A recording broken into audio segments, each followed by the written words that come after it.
Next up, we're going to talk about some AI and how this entire episode is actually AI generated. We scripted the whole thing with Bart.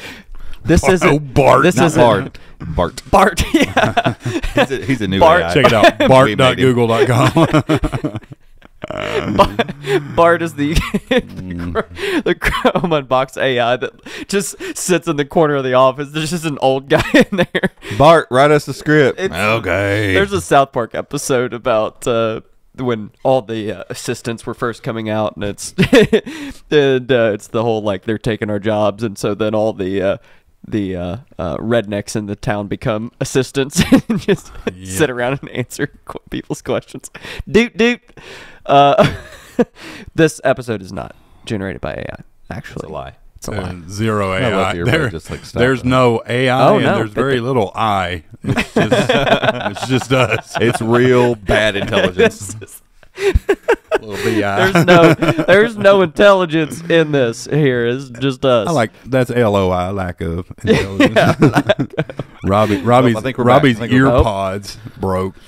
They're old. might have bit the dust finally. No, they're old. And it's, Apple. Thanks, Apple, for making a normal connector not quite work with all other normal connectors. Yeah. Their three lead Doesn't quite fit. If you push it all the way into anything that's not an Apple device, Yeah. the leads won't line up. because properly. why are you putting it in something that's not an Apple device? Right. It's not I don't designed know. for I that. don't think Apple makes a 6-point connector or whatever jerry rig thing we got over here. Apple don't make that.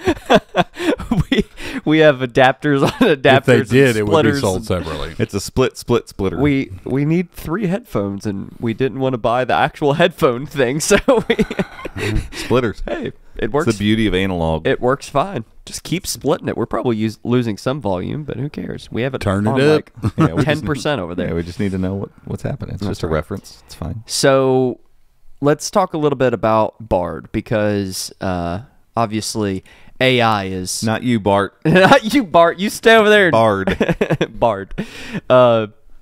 It's just everywhere right now, and everyone's talking about ChatGPT. Everyone's talking about Bing and how AI is taking over everything, and we've experimented a little bit here lately with some ChatGPT Some stuff. practical applications. Yes, we just. I think we talked about this last week. We do not write content with ChatGPT or anything else. No. And we won't. We will never do that. I want to do a video that is we let ChatGPT write an entire video, and you just read it exactly as it says. It's gonna sound 'Cause I so could say, strange. I could tell it. Can't we tell it to look at our? We could tell it to look at our reviews. Can it watch the videos? It wouldn't be able to consume that. I don't think so. think. Probably not, but you could do. But to written. get my voice basically, and What's it then going write. to watch them with?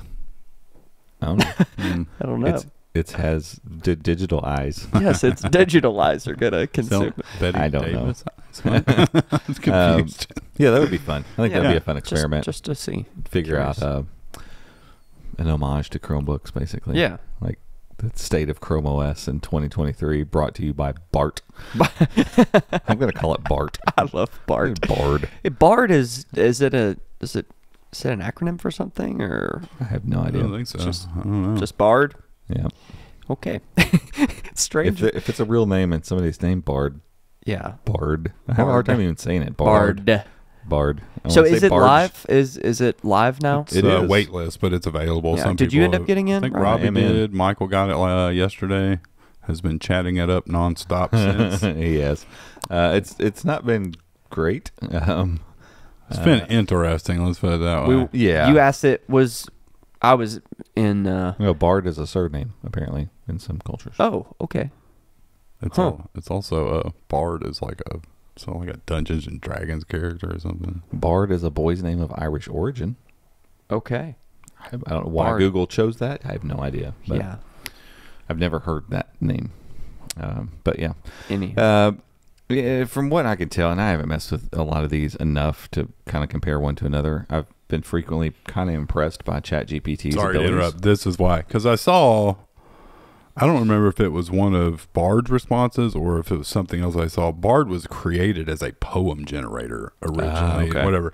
Yeah, A that's bard is a poet. So yeah, Yeah. that makes sense. But yeah, apparently originally it was created as to take the English language and everything that it learned and create human-like, thought-out poetry. Okay. That's kind of cool. Yeah, and the idea is, they've got the Lambda thing, which is their large language model, and so that's kind of what ChatGPT is, and it's one of the things they showed off at I/O last year.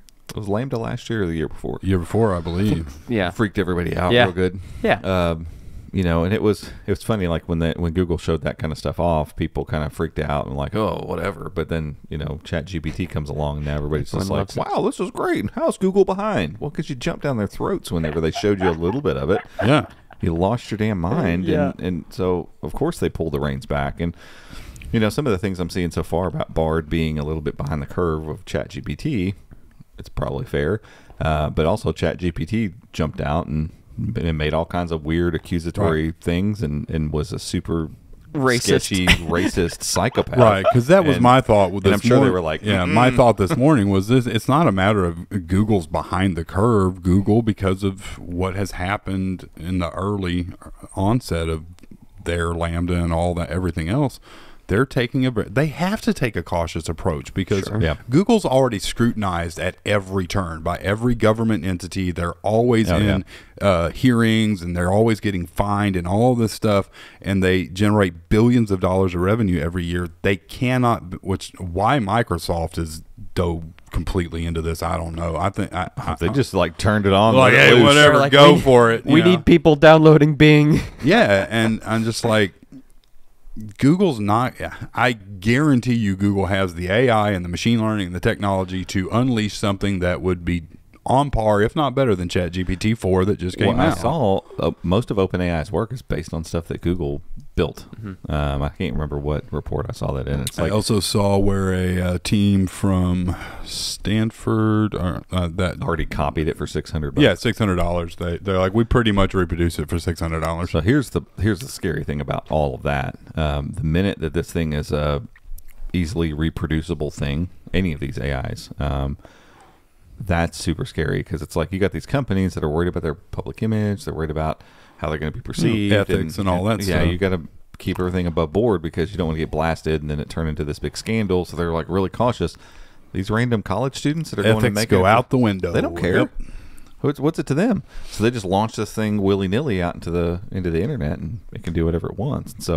And that's largely, I think, the bigger fear of all of this is that it's going to get handled by people that don't care, don't have any scruples, and it just doesn't matter to them because no one knows who those college students are, and no one probably ever will know. Like that this will move on and be another thing. But were they secure in handling the thing that they were doing? Do we know where it is? Has it been shut off?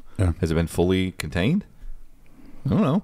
Well, what happens when something as powerful as this gets out on the internet in general? Like, pick a sci-fi movie that deals with artificial intelligence and let your mind go crazy. Like, it could go nuts. I don't know. The whole thing is, it's a little scary. And so, like, it doesn't bother me at all that, Google's a little behind the curve. Well, what if this is a like straight up Matrix scenario and we actually already are living in a simulation and we're rediscovering we broke AI. through the mold a little bit. We're rediscovering AI again, but AI actually already has it. They're like, hey, we got to let them. They're getting to the point where we have to reset them.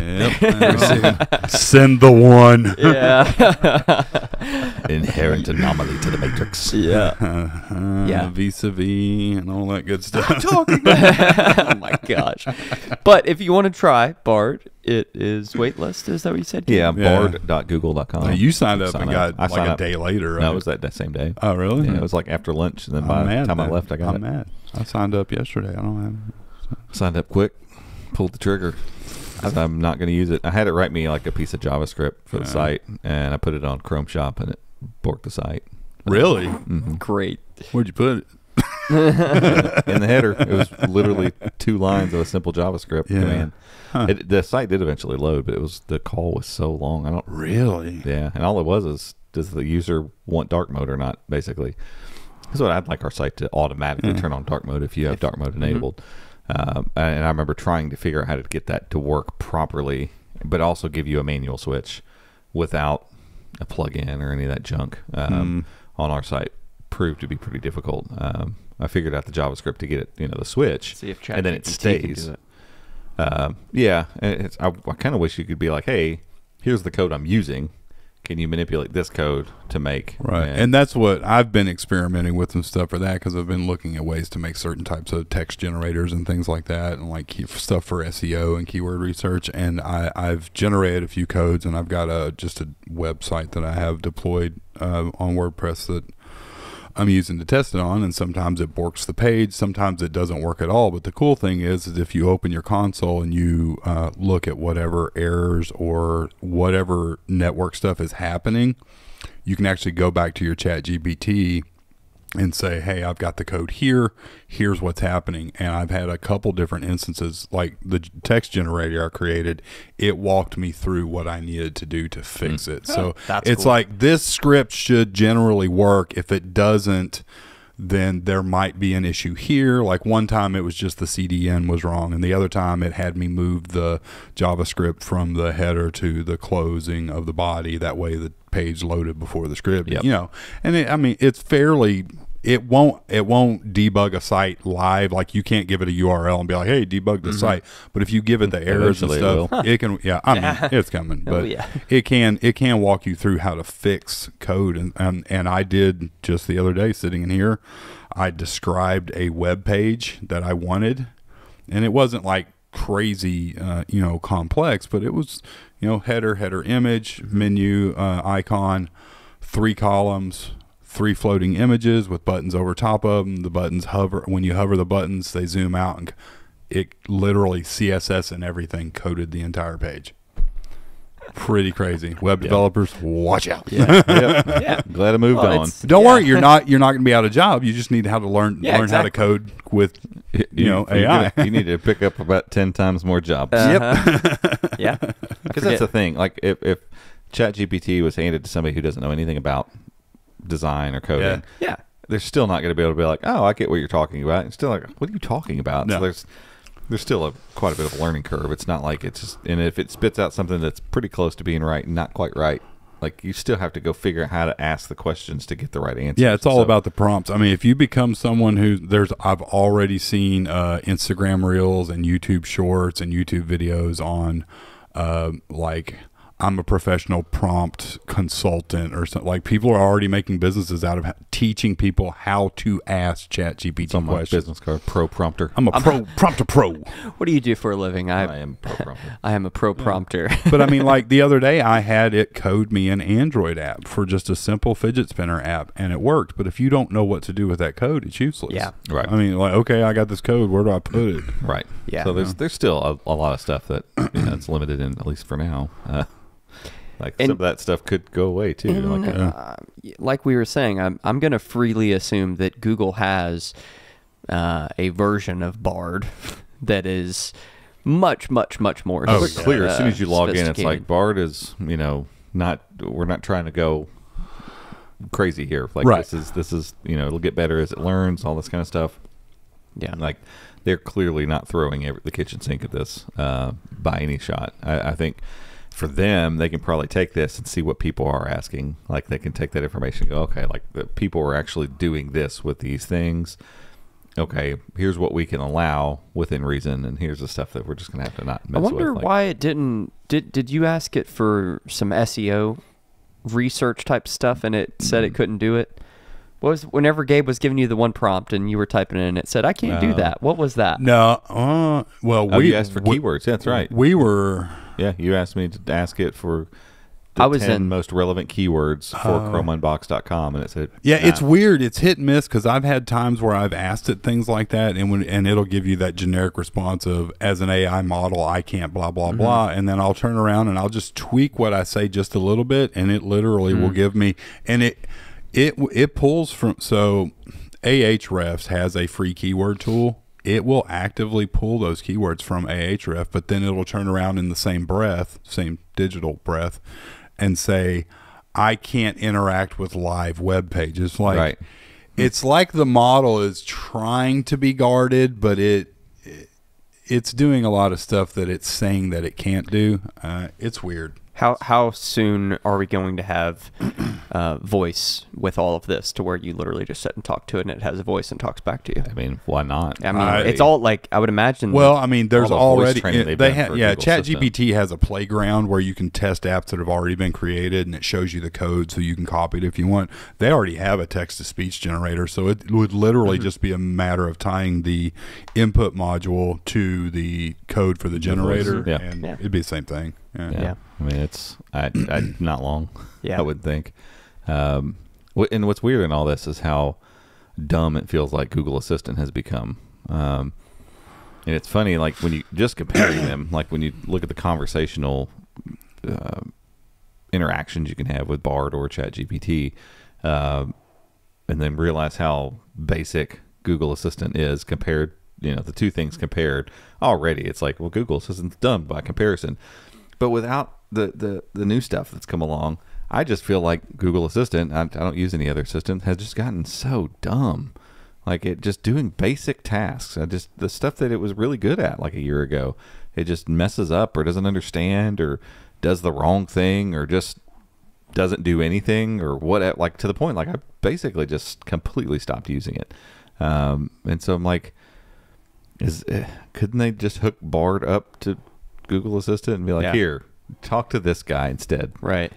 Bard. Yeah, you're going to talk to Bart. Hey, That's hey, Bart. Hey, Bard. Hey, Bard. So I don't know. Give me a recipe for some good old apple crisp, Bard.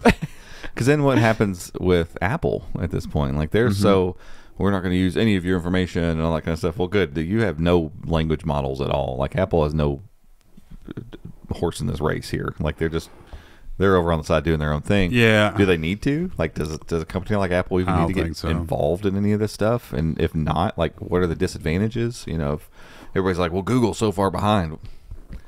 What does it even matter at this exact stage in this? Like if Apple doesn't have to do it in order to stay relevant, then I'm not saying Google won't do it, but I guess because Apple doesn't hold any kind of merit like with search or anything like that, and Microsoft pretends to.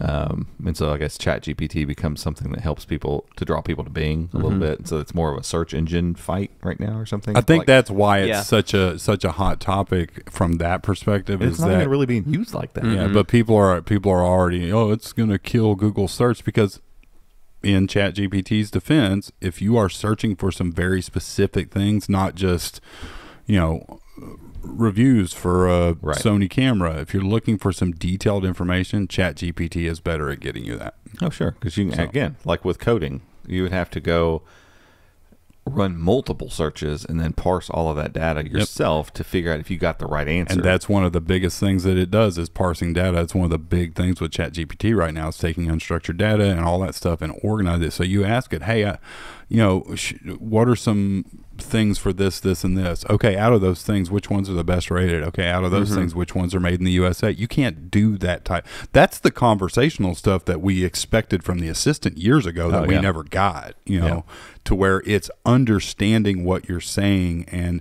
like saw an article the other day, a guy built an entire website based off of guidance from ChatGPT. He said, you're a side hustle AI bot.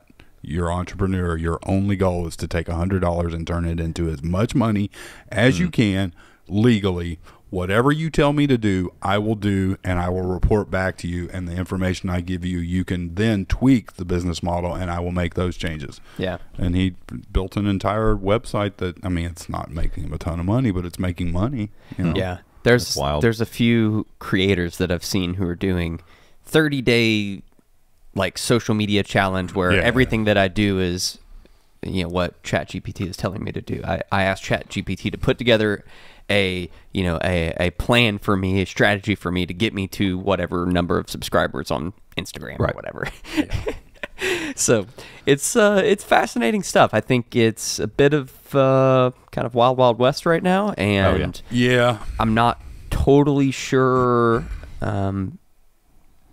like obviously there are people applying this in all sorts of different scenarios. I mean, we were talking with a real estate guy up in Louisville about how he's using it to do offers and all this crazy stuff. And like, I'm sure there's ways that we'll probably be able to leverage it, but I think for now, the practical applications of it, like right now, we're so limited on what we even consider, because for us as human beings, like we can only parse so much data at one point in time, because we got to mix it with emotions and our logic and all the other stuff that we carry around. This thing is just parsing information at a massive scale that it's hard for us to even comprehend like what it would be capable of if you let it do its thing. Yeah. And so it's almost hard to even, like as goofy as it is to be a pro prompter, like being able to start understanding what it's capable of so that you can ask for it. Right. Like it's probably capable of 100 times more stuff than is being asked right now. It's just not being asked. Because it's outside of our comprehension to even understand like, oh, it could do that? I didn't know it could do that. Holy crap. Like, wow, if we ask this. And, ChatGPT 4 has already now come out, and that's what Bing chat is based on or whatever. And so it's like, I don't know. I think it's going to be very different than what we see right now. Yeah, I think so. And not just the AI. Too. It's not like the AI is going to change that much. I think it's going to change a little bit. The way that we utilize it, the way that it impacts every single sphere of humanity is just completely yet to be seen. Like I just don't know that we possess the capability to fully grasp. Like there's probably a handful of people that are really good at being like futurists. Yeah. That can see it and go, I bet if this and this happened. But it's for most people, it's just very hard to even think outside of the bounds that we have already Can for it ourselves. fix my golf swing? I'm sure it can give you some advice. That's because to me, that's the practical data. I think about someone living in a home and they're trying to save money or they're trying to better budget and things like that. And they can tell whatever the AI bot, hey, look, here's where I live. Here's what I do. Here's like my monthly bills and my expenditures, and give it some really detailed day-to-day stuff around my home, and it just tell you, hey, look, you could save some real money by doing this or turning your stuff that a lot of us already know, but we could know if we just knew where to find how to extrapolate the data and things like that. Right. I don't know. Yeah, it's fascinating. It's a trademark. It's going to be wild. Hey, everyone, thanks so much for watching this clip of the Chromecast podcast. This is just a little segment of the full show. If you liked this and you want to watch the whole show, it's linked down in the show notes. The description, not the show notes. Not show notes. It's just down there. He's in podcast mode. If you're on YouTube, it's the description. Yeah. There you go. Yeah. They Go get down there. It's linked. You can check it out. All right. But if you like this content, give us a thumbs up. Go down there and click subscribe and click the notification bell. We'll catch you in the next one. See ya.